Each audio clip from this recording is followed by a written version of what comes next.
Gangadhara from Dr. Mohan's Diabetes Center, India. Our study looked into effect of in-person consultation versus teleconsultation and hybrid visits on metabolic parameters in type 2 diabetes. We all know that during the COVID-19 pandemic, teleconsultation played a very important role in the continuum of care between our patients as well as healthcare providers. Even post-COVID, a lot of our patients tend to embrace this mode of communication. So obviously we looked at the effect of this in the various parameters between the three groups. Ours was a retrospective cohort study where we had almost, this was done between 2021 and 23, and almost 72,507 individuals with type 2 diabetes were included in the study. Teleconsultations, we classified those people who availed teleconsultation are those who had their home cares as well as their blood workups done at home, and they availed consultation only via audio or a video consultation. In-person consultation was defined as those who came visited our clinic, got their blood workup done, and had an in-person consultation with the physician. And hybrid visits are those who visited the center for the first visit, got their blood workup done, but later on followed up with a teleconsultation, was defined as the hybrid visits. So what did we see?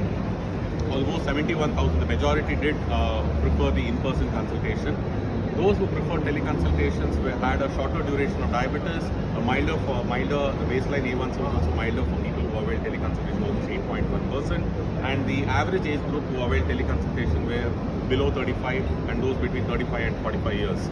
But again, in terms of the results, if you see, those who actually came in person as well as the hybrid visit had better reduction in their fasting blood glucose as well as their A1C, fasting blood glucose as well as their A1C as well as their LDL cholesterol. They did the overall metabolic parameters were better in people who visited in person as well as the hybrid visits.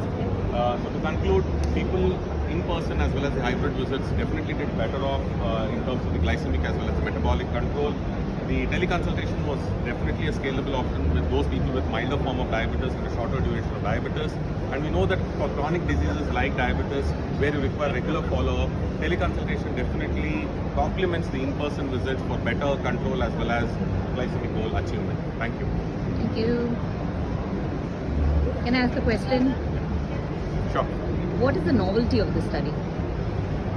So obviously, we know that, so this is a common thing where post-COVID, a lot of people are embracing teleconsultation and a lot of people tend to have followed. We know that during COVID, tele was the only mode of communication. But what has happened is there is a carryover effect of this mode of communication. But obviously, we wanted to show that the in-person consultation still remains a very effective means in terms of better reduction in their glycemic control and other parameters. So though tele may be a good option, not in every one you can, because there's a lot of people who continue the teleconsultations here, and this is the first one of its kind where we compared all the three mode of type of consultation rather than just one.